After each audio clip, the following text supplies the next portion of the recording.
예, 잘 지내고 계시죠? 저는 이 9월을 시작하는 첫 주일부터 한 달 동안 구약 성경의 룻기를 묵상하고자 합니다. 이 룻기는 구약 성경의 순서상 8번째 책입니다. 성경에서 이 8이라는 숫자는 새로운 시작을 의미하는 숫자입니다. 이 코로나 상황에서 우리는 우리의 일상이 정상적으로 돌아가는 삶의 새로운 시작을 갈망하고 있다고 생각합니다. 이것이 제가 룻기를 묵상하고 싶은 마음을 갖게 한 동기이기도 합니다. 룻기는 사사시대를 배경으로 합니다. 우리가 잘 아는 대로 사사시대의 특징은 폭력 그리고 불법이 난무했습니다. 당시는 사람들이 무질서와 혼돈 속에서 불완전한 자아를 중심으로 살았던 시대입니다. 어쩌면 오늘날과 다르지 않다고 생각합니다. 사사기 21장 25절 말씀에 보면 현대인의 성경으로 이렇게 말씀합니다. 이 당시에는 이스라엘에 왕이 없었으므로, 그 다음 사람마다 자기 생각에 좋을 대로 하였다. 자기 생각에 좋을 대로 하였다. 이게 특징입니다. 그런데 룻기를 보면 사사시대를 배경으로 하고 있으면서도 그 특징이 사랑과 희생으로 설명되고 있습니다. 이는 사사시대의 특징과는 큰 차이를 보이죠. 이 사사시대가 불법과 폭력이 난무한 시대였다라고 말씀을 드렸잖아요. 그런 시대에 여전히 선한 사람들, 사랑과 희생의 사람들이 있었다라는 것은 그 시대에도 하나님께서 일하셨다는 것을 의미합니다. 룻기에서 하나님이 일하시는 모습은 룻이라는 이방 여인을 중심으로 그려지고 있습니다. 저는 이 룻기를 되게 좋아합니다. 그리고 룻기의 이야기를 묵상할 때마다 그 이야기 속에 하나님의 은혜적 섭리의 역사를 보게 됩니다. 그 섭리의 역사 속에서 펼쳐진 슬픔에서 기쁨으로 전환되는 룻의 인생을 발견할 수가 있습니다. 우리가 이것을 함께 묵상할 수 있다는 것은 이 코로나 시대를 사는 우리에게도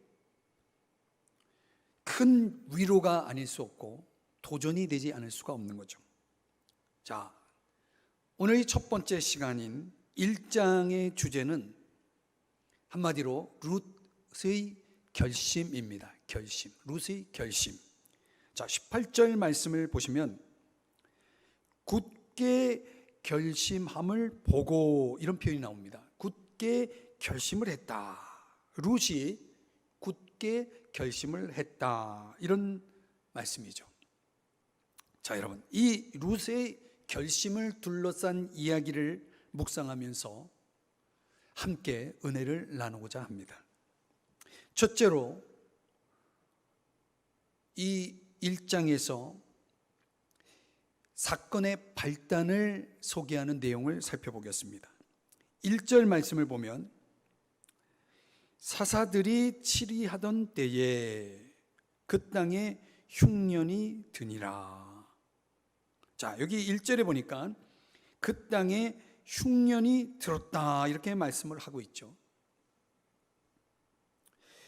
가나안 땅 베들레헴, 떡집이라는 뜻이죠. 베들레헴이라는 단어는. 그 떡집을 의미하는 베들레헴에 도대체 왜 흉년이 들었는지는 본문에서는 알 수가 없습니다. 1절에 보니까 유다 베들레헴의 한 사람이 한 가정을 얘기하죠.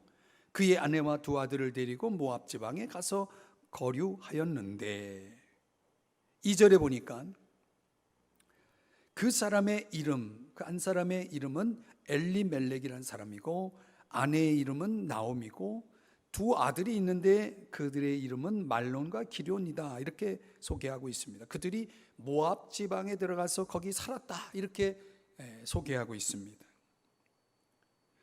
자, 우리가 궁금한 것은 이 1절에서 언급하고 있는 흉년, 그 땅에 흉년이 들었다라고 한다면 이 성경적으로는 매우 의미 있는 그런 사건입니다.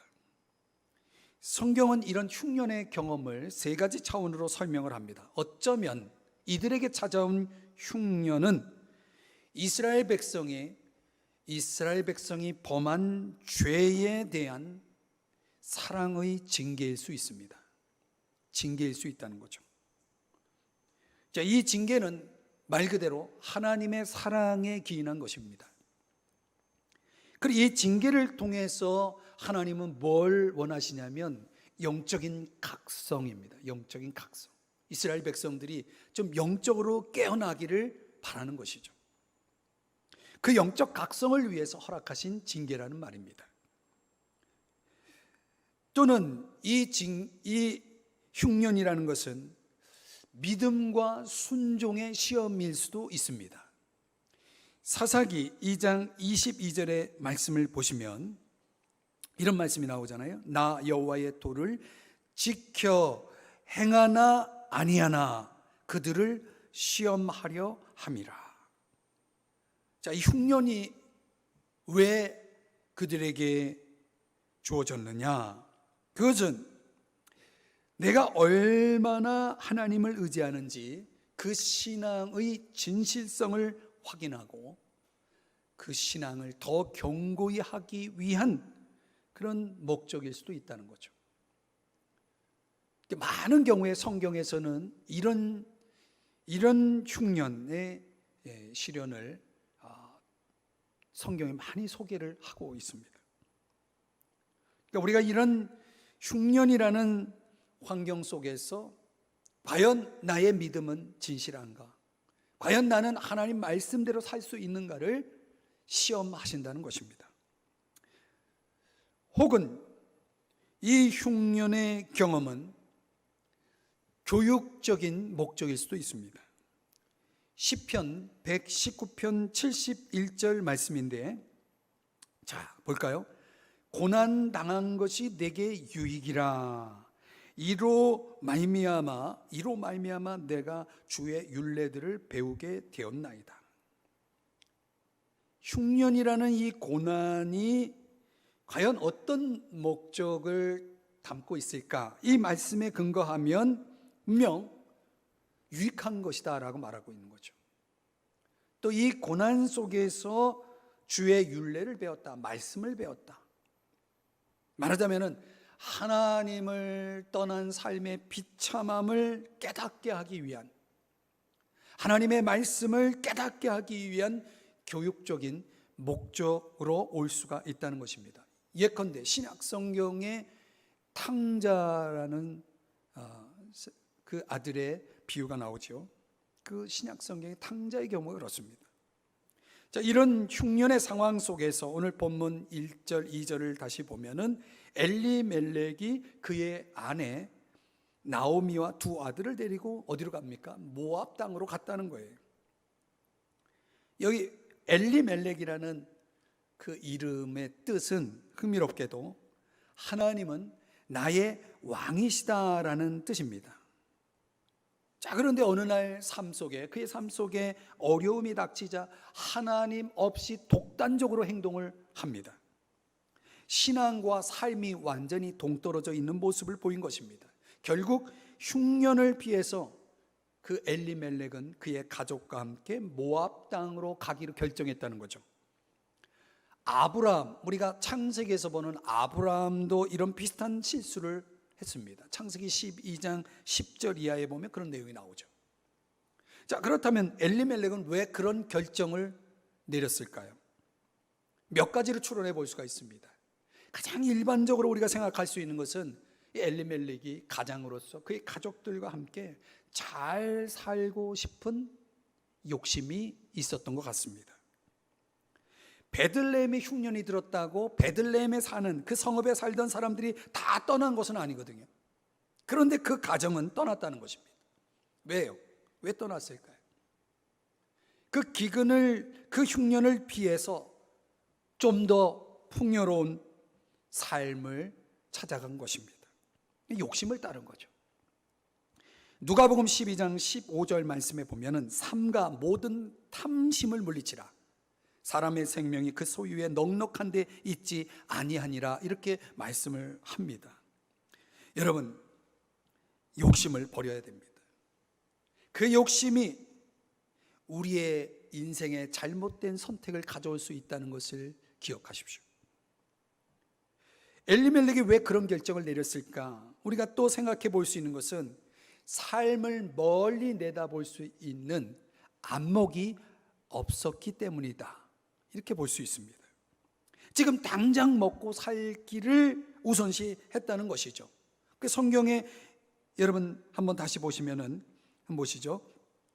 1절에 보면 끝부분에 가서 거류하였는데 이런 표현이 나오죠. 가서 거류하였는데, 이건 무슨 뜻이냐면 쉽게 풀었으면은 임시로 여행을 했다라는 얘기예요. 이 현대어 성경에는 그렇게 번역했습니다. 가서 임시로 살려고, 잠시 여행을 간 거예요.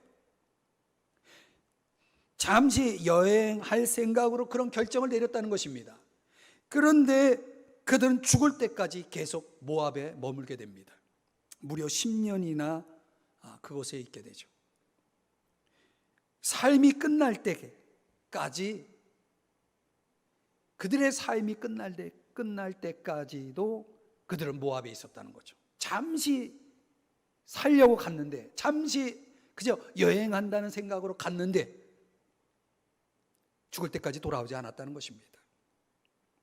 여러분, 내 삶이 끝날 때 주님 앞에 어떤 모습으로 설까 하는 안목이 필요합니다. 엘리멜렉에게는 그런 안목이 없었다는 거죠. 또 하나 생각해 볼 수 있는 것은 무엇보다도 우리가 영적으로, 신앙적으로 보면 엘리멜렉이 하나님은 나의 왕이라는 그 이름의 의미대로 살지 못했다, 이거죠. 즉 하나님을 향한 믿음이 부족했다는 거예요. 신뢰가 부족했다는 거예요. 적어도 이 문맥상 보면은 그는 기도하지 않고 쉽게 결정을 했다는 거예요. 모압으로 갈 것에 대한 이런 고민에 대해서 깊이 기도해보고 생각해보고 또 기도해보고 그러고 결정을 내는 것이 아니라 아무런 기도 없이 쉽게 그런 결정을 내렸다는 것이죠. 과연 그 이름의 의미대로 하나님을 믿는다고 했지만 진정 삶에서는 하나님을 나의 왕, 나의 주인으로 믿지 않았다는 것입니다.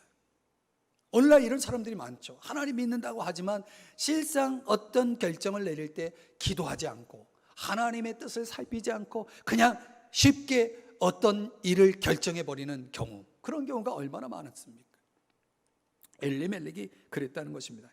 결과적으로 보면 이 가정의 임시 여행은 하나님의 징계를 가져왔고 그들의 가정에는 슬픔과 눈물로 가득했다는 것입니다. 그것을 보여주는 그 증거가 그 아들의 이름의 의미입니다.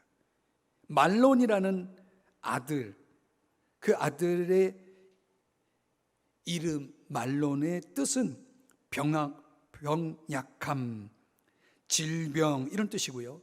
기럝이라고 하는 이 아들의 이름의 뜻은 소모, 상실이란 뜻입니다. 마치 이 두 아들의 이름의 뜻이 하나님을 떠난 그들의 삶의 상징이 되었다는 거죠. 그 이름대로 되었다는 거죠. 그들의 10년의 세월은 말 그대로 질병과 상실의 시간이 되어버린 것입니다. 그들이 베들레헴을 떠날 때는 어떤 생각을 가졌습니까? 야, 임시 여행을 하면서 좀 이번 흉년을 좀 피해서 좀 더 우리 잘 살아보자, 뭔가 잘 되어보자라는 그런 기대와 꿈이 분명히 있었을 것입니다. 그런 것들이 다 물거품이 되고 만 것입니다. 사랑하는 여러분, 상황이나 환경을 바꾸는 것은 그런 것이 내일을 보장해 주지 못함을 기억하십시오. 인생의 진정한 안전은 위험이나 어려움이 없을 때가 아니라는 것입니다. 그것은 오직 하나님께서 나와 함께 계실 때, 오직 하나님께서 나와 함께 하실 때 보장될 수 있다는 사실을 아셔야 합니다. 심리학자 에릭 프롬은 사람의 두 유형을 이렇게 구분합니다. 네크로필리아, 죽음지향적인 인간의 뜻입니다. 마이오필리아, 생명지향적인 인간을 가리킵니다. 이걸 성경으로 설명하면 이렇습니다. 인생의 모든 것은 결국 죽음을 향하죠. 죽음을 지향하죠. 한번 죽는 것은 사람에게 정해진 것이기 때문에 그렇습니다. 이렇게 죽음을 지향하는 쪽으로 살고 그렇게 생각하고 이렇게 하다 보면 끝도 없습니다. 근데 이걸 넘어설 수 있어야 된다는 거죠. 생명을 지향하는 사람이 되어야 한다는 겁니다. 그럴 때 환경이 어려울수록 생명을 지향하는 사람은 더욱 믿음의 사람이 되어진다는 사실이죠. 우리는 생명을 지향하는 믿음의 사람이 되어야 될 줄 믿습니다.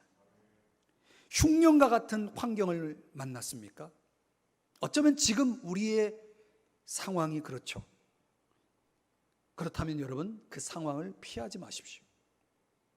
그 상황을 부정하지도 마십시오. 다만 주님과의 관계 속에서 이 문제를 어떻게 극복해 나갈 것인지를 묻고 질문하며 싸워나가는 믿음의 사람이 되시기를 주님의 이름으로 축복합니다.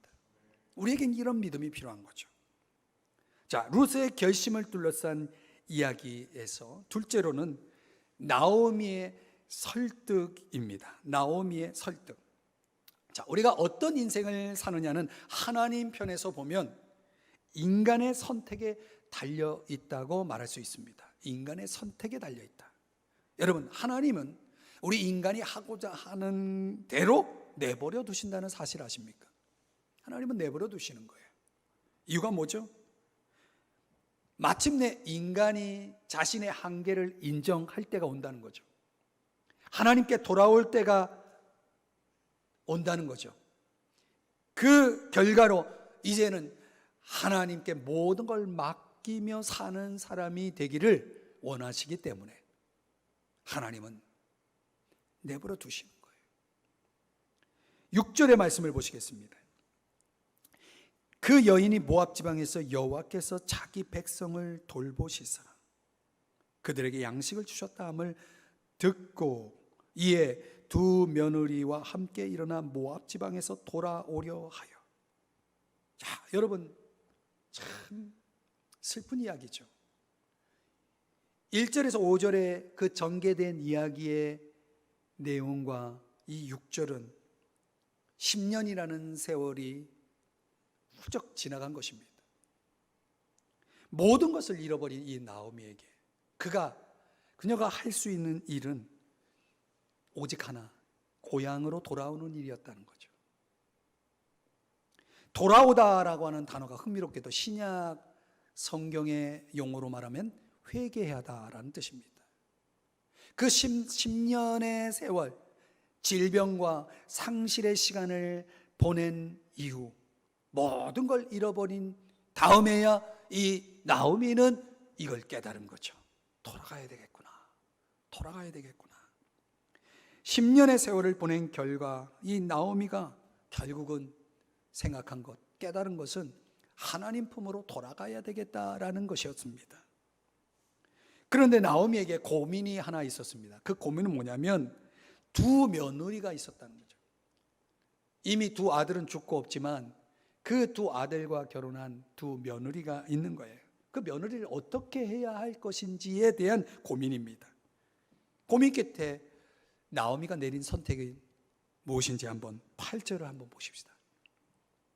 너희 어머니 집으로 돌아가라.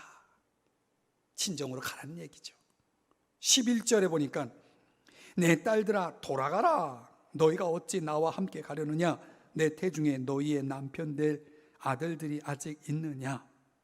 한마디로 나오미는 이 두 며느리에게 돌아가라, 너의 고향으로 돌아가라, 너의 본가로 돌아가라, 거듭 재촉 강조하고 있는 것입니다.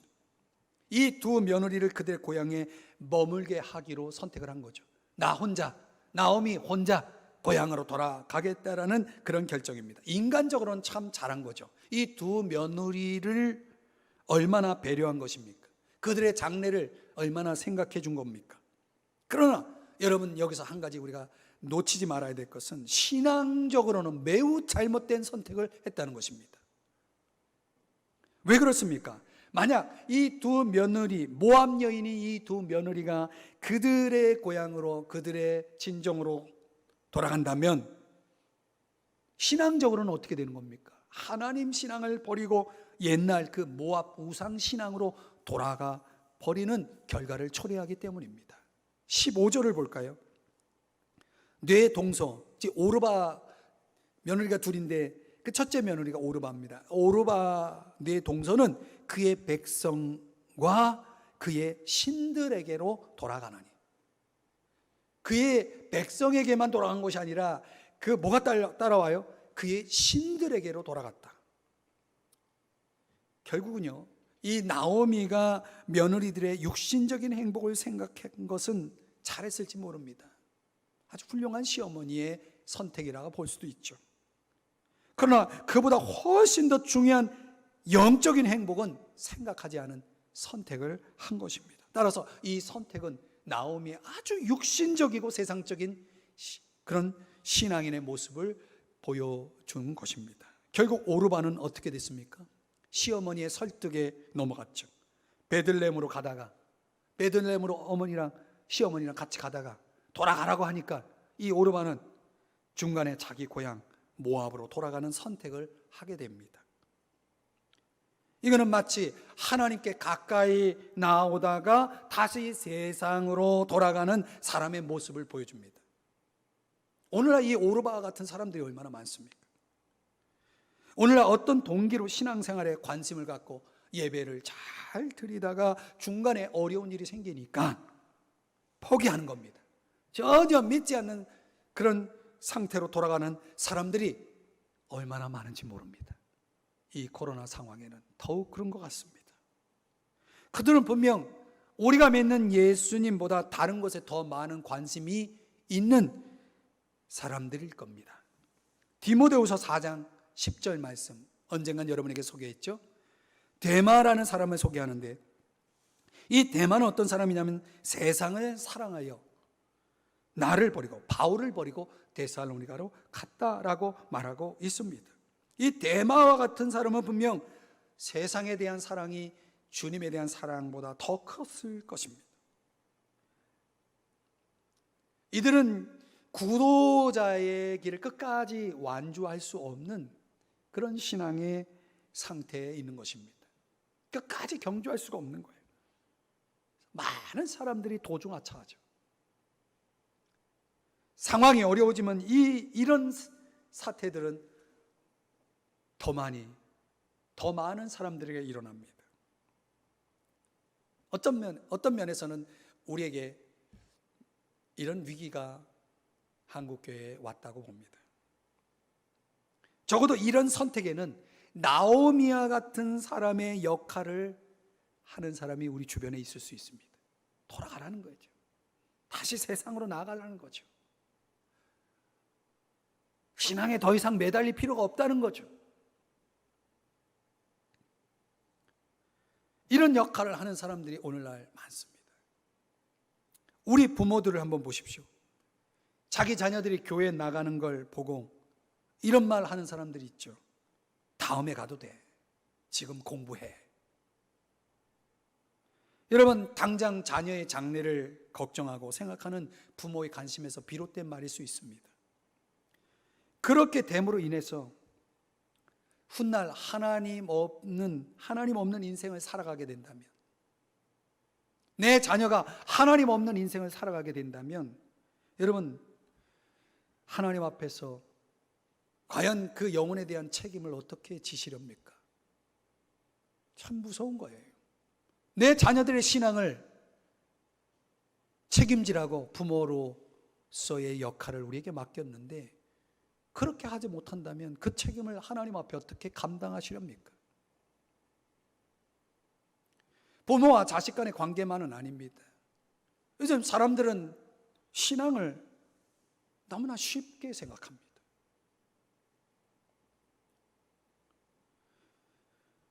우리 자녀의 신앙의 문제를 고려하지 않는 아무리 좋은 권면이라도 나오미와 다를 바가 없는 것입니다. 다음의 말씀을 한번 보십시오. 마태복음 13장 20절 이하의 말씀인데요, 제가 중간중간 좀 뺐습니다. 말씀을 듣고 즉시 기쁨으로 받되 잠시 견디다가 말씀으로 말미암아 환난이나 박해가 일어날 때에는 곧 넘어지는 자요, 말씀을 들으나 세상의 염려와 재물의 유혹에 말씀이 막혀 결실하지 못하는 자요. 자, 이처럼 사람의 말의 영향이 아닌 어떤 삶의 어려운 환경의 영향으로, 그런 환경에 부딪혔을 때 주님과의 관계를 더 중요하게 생각하는 사람이라면 흔들리지 않을 거라는 거죠. 오르바와 같은 선택은 하지 않았을 것이라는 겁니다. 참된 신앙이라는 건 뭡니까? 끝까지 견디는 거 아니겠습니까? 오늘 이 마태복음 말씀 보면은 잠시는 견디지만은 환난이나 박해가 일어나면은 넘어지는 거예요. 염려와 유혹이 다가오면 막혀버리는 거예요. 끝나버리는 거예요. 참으로 신앙을 갖지 못한 사람들은 이처럼 중간에 결국 포기하고 마는 것입니다. 사랑하는 여러분, 어떤 환경이, 어떤 사람이 나를 설득할 때, 어떤 어려운 환경이 내 앞에 놓여 있을 때 흔들리지 않는 신앙인이 되셔야 합니다. 그러기 위해서는 우리가 참된 신앙을 소유하지 않으면 안 되는 거죠. 이 참된 신앙이라는 것은 오늘 나의 선택에 나중을 고려하게 할 것이고 영원한 삶을 생각하게 할 것입니다. 이것은 가치의 문제고 우선순위의 문제인 것입니다. 저와 여러분 속에 얼마나 이것이 중요한 것인가, 얼마나 이것이 가치 있는가를 고려할 수 있는 그런 기준은 참된 신앙을 가질 때만 갖게 되는 것입니다. 오늘 우리의 모든 선택이 그 참된 신앙을 통해서만이 진정한 가치와 우선순위를 선택하는 지혜로운 인생을 살아가게 되는 거죠. 여러분, 이 나오미의 설득과 오르바의 결정, 참 불행한 이야기 아닙니까? 오늘 우리들 속에 혹 나오미 같은 그런 선택은 하지 않는가? 오르바와 같은 그런 결정을 내리고 살지는 않는가? 우리가 꼭 기억하면서 우리의 삶을 돌아봐야 할 것입니다. 셋째로, 룻의 결심입니다. 오르바가 시어머니를 떠났습니다. 그런데 둘째 며느리 룻은 그렇지 않았습니다. 왜요? 신앙적인 선택을 했기 때문입니다. 룻은 모압으로 돌려보내려는 나오미의 그 설득을 이겨냈습니다. 그 나오미의 설득이라는 것은 대단히 강력했습니다. 왜냐하면 6번에 걸친 설득이거든요. 6번에 걸친 설득이다. 자, 성경을 보면은 어머니의 집으로 돌아가라, 이 8절에 첫 번째 설득이 나옵니다. 여호와께서 너희를 선대하시기를 원한다, 두 번째 설득입니다. 9절에 가보면 남편의 집에서 위로를 받으라, 세 번째 설득이죠. 네 번째는 남편이 될 아들이 없다, 11절에 나옵니다. 여호와의 손이 나를 치셨다, 아무런 소망이 나에게는 없다, 13절에 다섯 번째 설득이죠. 너 동서인 오르바를 따라서 너도 돌아가라, 15절에 여섯 번째 설득입니다. 얼마나 집요한 설득이었는지, 강력한 설득이었는지. 그럼에도 불구하고 룻은 어머니의 설득을 이기고도 남았습니다. 반대로 룻은 시어머니를 설득하고 맙니다. 반대로 설득을 당한 것이 아니라 설득을 합니다. 16절입니다. 룻이 이르되 내게 어머니를 떠나며 어머니를 따르지 말고 돌아가라. 강권하지 마옵소서. 참 대단한 이 룻의 고백을 들어보십시오. 그러면서 시어머니가 룻을 6번이나 설득하려고 했는데 대조적으로 룻도 시어머니를 설득하기 위해서 자신의 결심을 다음과 같이 6번 고백을 합니다. 그러니까 시어머니가 이 룻을 설득하기 위해서, 돌려보내기 위해서 6번 설득을 했는데 거기에 넘어가지 않고 반대로 시어머니를 설득하기 위해서 룻이 6번 고백을 했다는 거예요. 그 육육을 우리가 한번 살펴보죠. 간단히 보면 첫 번째 고백은 어머니께서 가시는 곳에 나도 가겠다. 이 결심은 엄청난 것이에요. 나오미가 가고자 하는 땅은 나오미가 한 번도 가보지 않은 미지의 세계입니다. 문화적인 차이, 사회적인, 종교적인 그런 많은 난관이 기다리고 있는 곳, 문자적으로 보면 죽음의 세계와도 같은 곳이었습니다. 그런데 룻이 가겠다라고 하는, 나도 가겠다라고 하는 이 결심을 보면은 이 나오미에 대한 신뢰와 헌신의 뜻이 담겨져 있는 것입니다. 두 번째 고백을 보면 어머니께서 머무시는 곳에서 나도 머물겠나이다. 여러분, 이 표현이 의미하는 바가 뭡니까? 삶을 함께 나누겠다는 거예요. 시어머니의 모든 것을, 여생을 책임지겠다는 것입니다. 인생의 동반자가 되겠다라는 그런 표현입니다. 이 룻이 얼마나 희생적인 결심을 한 것입니까?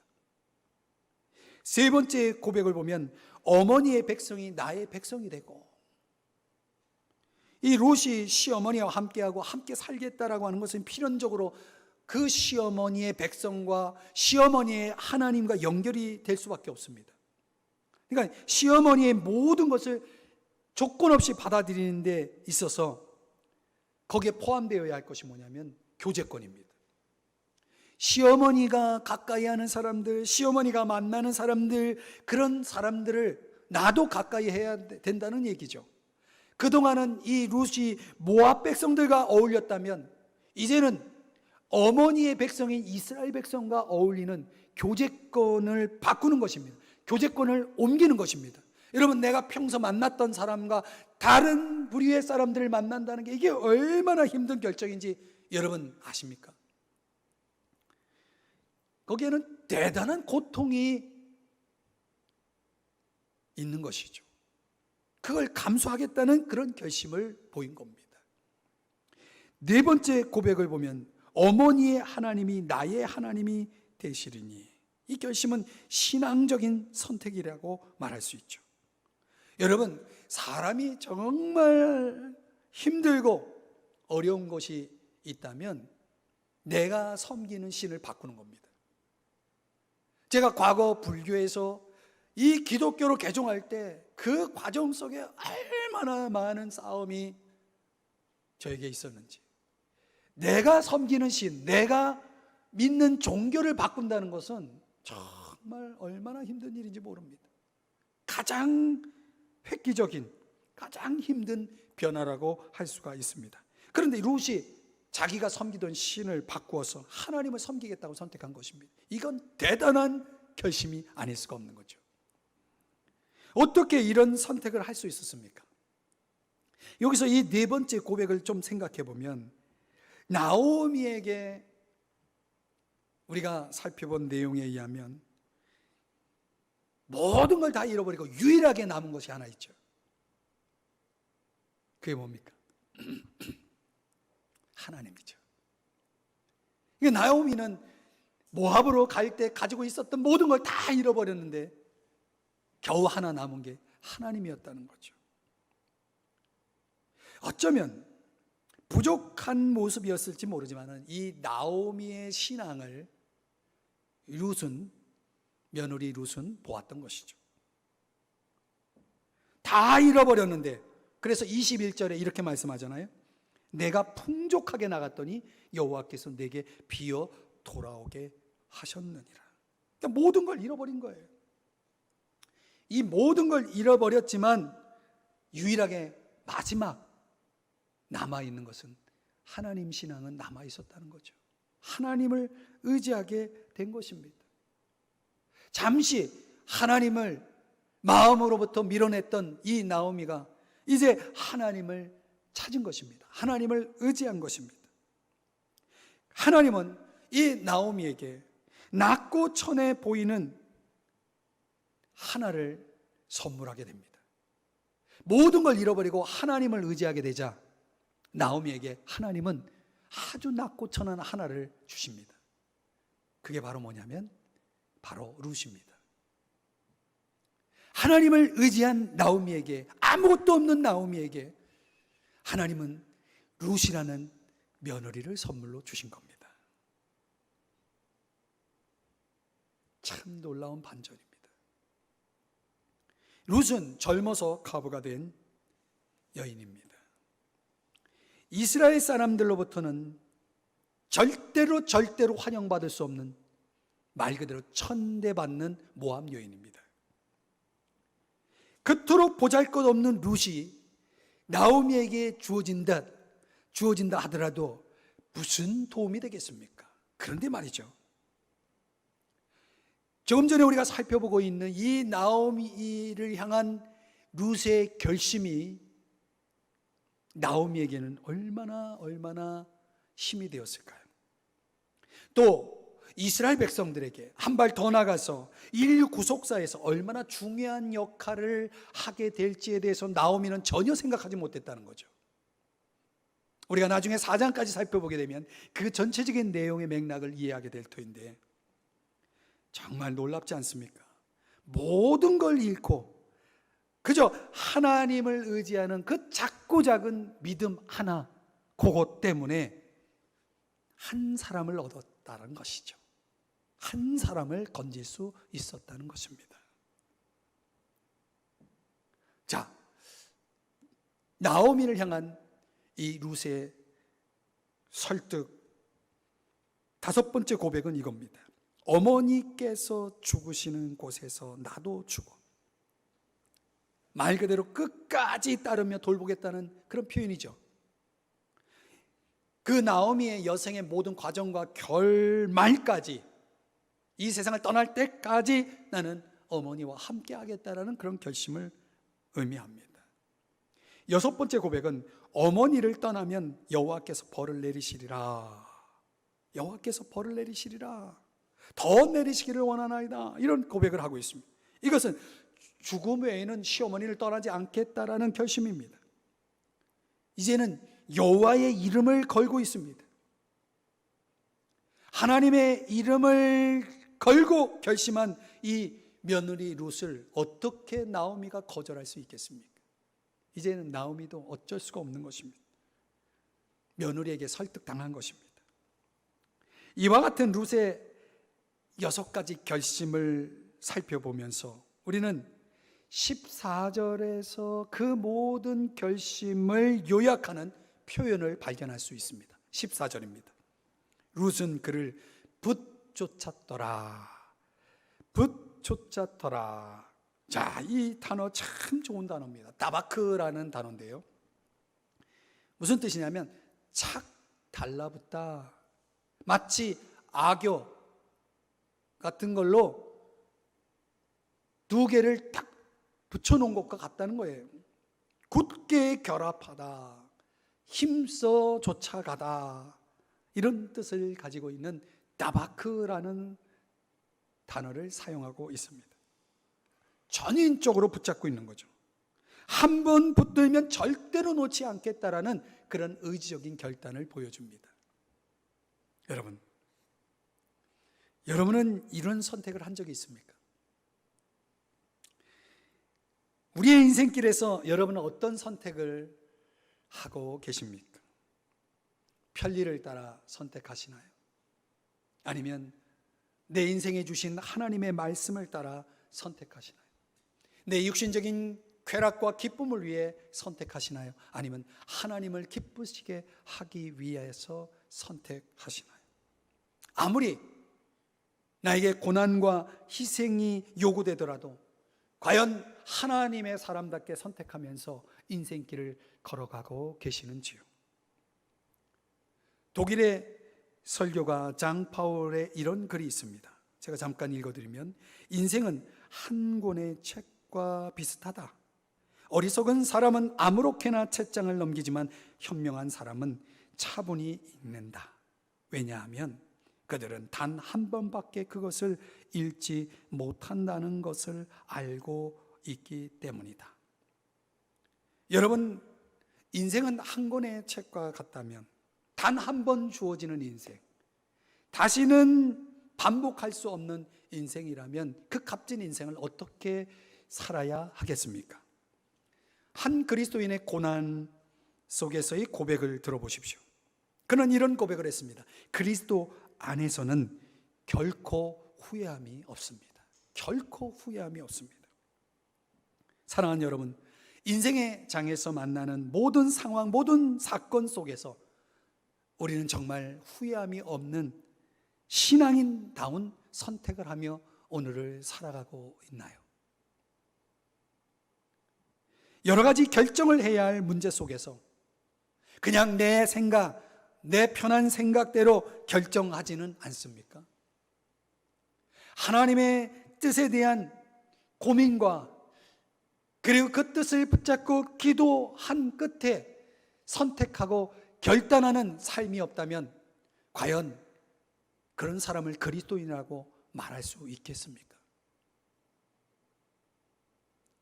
사랑하는 여러분, 말씀의 결론을 내려보겠습니다. 룻의 결심이 가져온 결과는 무엇일까? 오늘 성경 20절, 21절에 보면 나오미와 룻이 베들레헴으로 돌아올 때 그들의 모습은 마라, 괴로움이란 뜻이죠. 20절에 괴롭게 하셨다. 괴로움에 가득 찬 모습으로. 21절에 보면 텅 비어서 비어 돌아왔다. 빈 털털이로 아무것도 없는 가운데 돌아왔다라고 말씀하고 있습니다. 그들의 미래는 어떠했겠습니까? 22절을 보겠습니다. 나오미가 모압 지방에서 그의 며느리 모압 여인 룻과 함께 돌아왔는데 그들이 보리 추수 시작할 때에 베들레헴에 이르렀더라. 이렇게 말씀합니다. 아무것도 없이 빈손으로 돌아온 나오미와 룻을 기다리고 있던 것은 바로 보리 추수 시작할 때라는 축복된 환경이었다는 거죠. 하나님께서 그들을 위해 열어놓으신 환경입니다.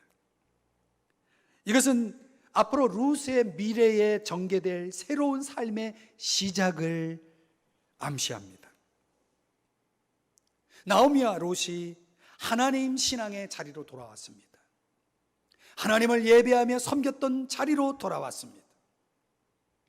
그들의 마땅히 있어야 할 신앙의 자리로 돌아온 것입니다. 그렇다면 하나님은 어떻게 하실까요? 그들로 하여금 새로운 삶을 시작하게 하셨습니다. 사랑하는 여러분, 새로운 삶의 시작이라는 것은 하나님과의 올바른 관계로부터 시작된다는 사실을 기억하십시오. 만약 우리가 언제라도 이렇게 하나님과 올바른 관계 속에서 하나님께 붙어 있기만 한다면 오늘 말씀의 결론입니다. 결코 우리는 그렇게 붙어 있는 사람에게는 환경에 지배되거나 환경에 흔들리는 일은 없을 것입니다. 말씀대로 사방으로 우겨쌈을 당하여도 쌓이지 아니하고 답답한 일을 당하여도 낙심하지 아니하는 인생, 승리의 인생을 살게 될 것입니다. 또한 하나님께 붙어 있기만 한다면 우리를 현혹하는 말들을 듣거나 또는 우리가 힘들고 어려운 환경을 만났을지라도 결코 믿음의 경주를 멈추지는 않을 것입니다. 인내로서 우리의 앞에 당한 경주를 경주하는, 나의 달려갈 길을 마치기 위해서 끝까지 경주하는 모습, 위에서 부르신 부름의 상을 위하여 달려가는 모습, 그래서 마침내 인생의 승리와 장차 종말에 하나님으로부터 주어지는 놀라운 상급을 얻는 주인공으로 서게 될 줄 믿습니다. 오늘 이 코로나 시대를 살아가는 사랑하는 성도 여러분, 여러분은 하나님께 붙어 있습니까? 오늘 이 말씀 앞에 하나님이 저와 여러분에게 들려주시는 도전은 무엇입니까? 오늘 주님께 붙어서 흔들리지 마시고 믿음의 승리자가 되시기를 주님의 이름으로 축복합니다.